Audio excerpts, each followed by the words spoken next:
It had long been the dream of Ferry Porsche and his father Ferdinand to build a sports car bearing the Porsche nameplate.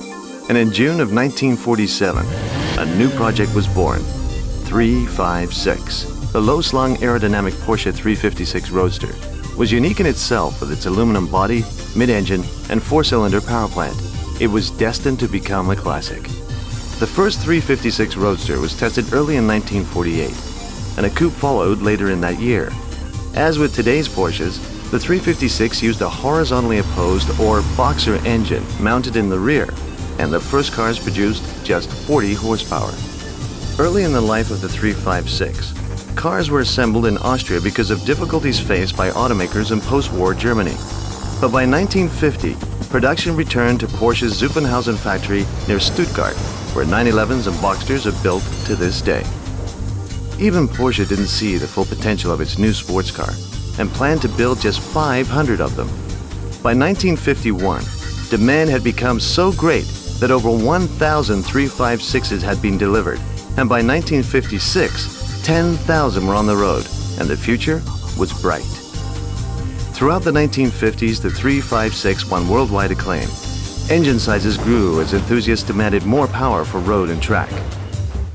Almost from the start, 356s were raced with great success, with the first big win coming in the 1100cc class at Le Mans in 1951. Many of the great drivers of the 1950s raced 356s at one time or another, and by 1958, over 400 wins had been tallied. Visionary that he was, Ferdinand Porsche could never have imagined that more than 76,000 Porsche 356s would be produced.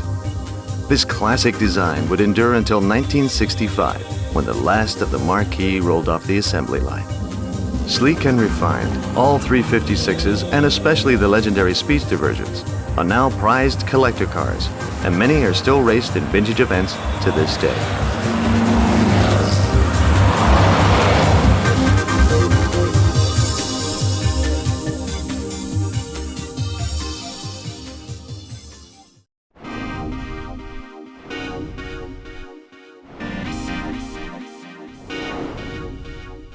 For Porsche, the 924 and its successors signaled a complete break from tradition.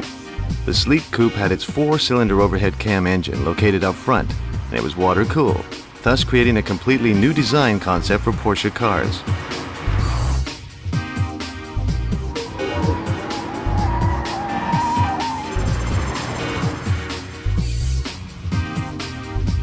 As a 2+2, the car set styling standards that were copied by rival automakers for years.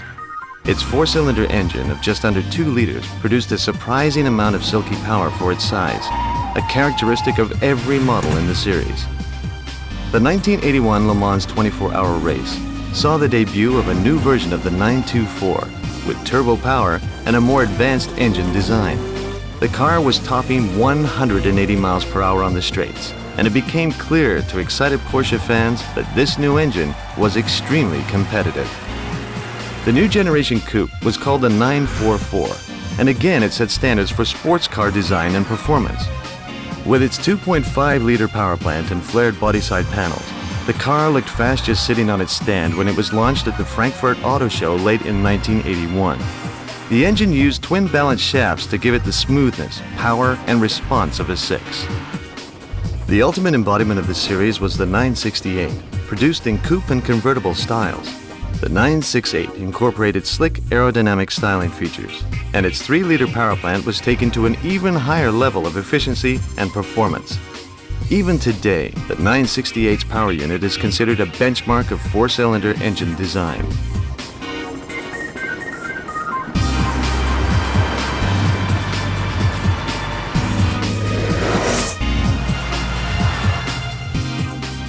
This series of remarkable sports cars bowed out during the mid-1990s, when Porsche decided to concentrate on development of new 911 models and the Boxster.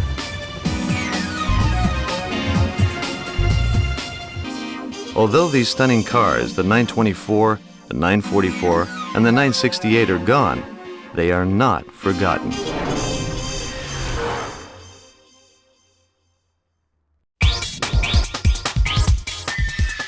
The classic 356 may have been Porsche's first model, but it was the 911 series which truly cemented the company's place as a performance car builder of international class. The go-ahead for the first 911 was given to the engineering team in 1959. But there was one proviso. It had to look like a Porsche and maintain those sleek, timeless lines. The 911 made a sensational debut at the Frankfurt Auto Show in 1963, and production was underway within a year.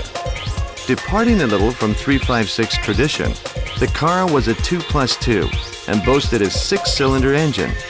It was to no one's surprise that the power plant was mounted in the rear and used a horizontally opposed boxer layout.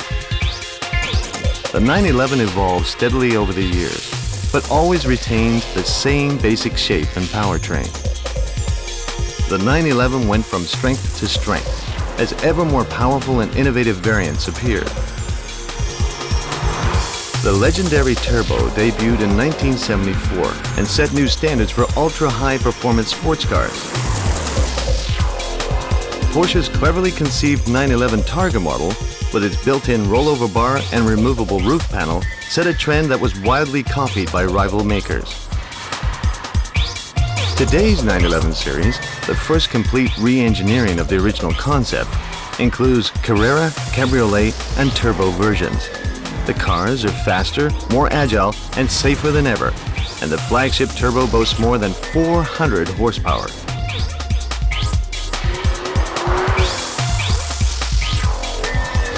Enthusiasts argue endlessly over which was the ultimate 911, the awesome all-wheel drive 959 supercar,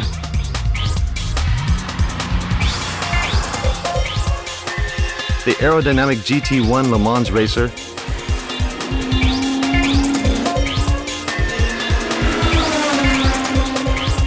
or the current 911 Turbo.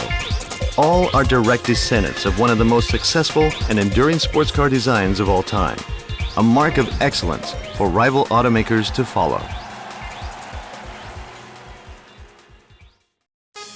The history of Porsche goes back long before the first 356 sports car rolled off the production line. Founder Professor Ferdinand Porsche was just 25 when his name first appeared on a car, the 1900 Lohner Porsche Electric. After many years as an employee of other automakers, Porsche decided to set up as a consultant. He designed various cars, including racers, but it was his VW Beetle concept that first won him fame and laid the foundations of the superb dynasty of Porsche sports cars. Porsche built its first sports car in 1948, dubbed 356 because it was the 356th project tackled by the consulting company. The car was an instant success and established a tradition and mystique which continues today. All through the 50s and mid-60s, 356s poured from the plant in Zuffenhausen, and for Porsche, it was a period of growth and stability. In 1961, construction began on Porsche's new proving ground and development center at Weissach. Today, the huge complex is capable of handling all of the complex research and development demands automakers now face. The 911 model was launched in 1963 and marked a new period of growth for Porsche, which continues today with the current lineup and the popular Boxster Roadster, sensation of the 1993 Detroit Auto Show. Over the years, Porsche has worked hard to bring its cars to a wide variety of buyers. The 928, introduced in 1977, was a V8 powered luxury 2+2 offering great refinement and impressive performance.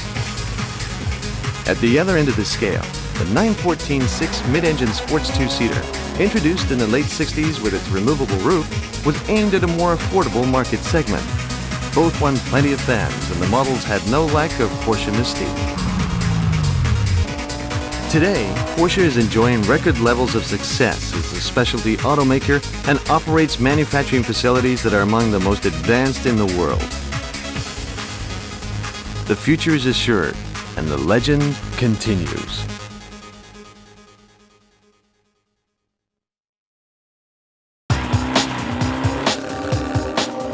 Porsches have been raced since the dawn of the company's history, and they've always been winners. While 356, 911, 944, and 928 models often competed, it's been the awesome sports racers that have won the hearts of fans at the world's most demanding circuits. Porsche's first out-and-out sports racer was the landmark mid-engine 550, which first competed in 1953 and won first time out. Later that year, the car won its class at Le Mans, setting the stage for Porsche to create some of the most remarkable sports racing machines of all time. The Porsche 550 was still winning major races during the late 1950s, but even greater victories lay ahead.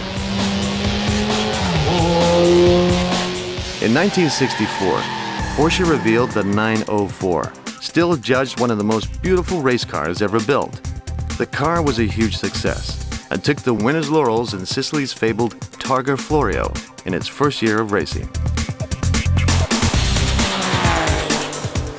As racing speeds rose and competition became more intense, Porsche met the challenge with cars like the 906, the 907, and 908, all of which enjoyed wins in top races around the world during the late 1960s. But of all Porsche's racers, there's one that will always stand out, the legendary 917. Regarded as one of the most significant cars in the history of the sport.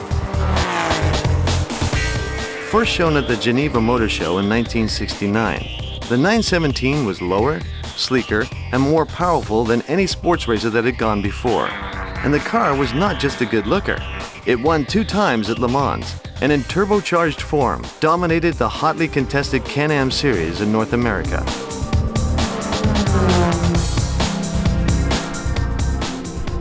During the 1980s, the super-fast 962 carried the Porsche banner, and wins continued to flow.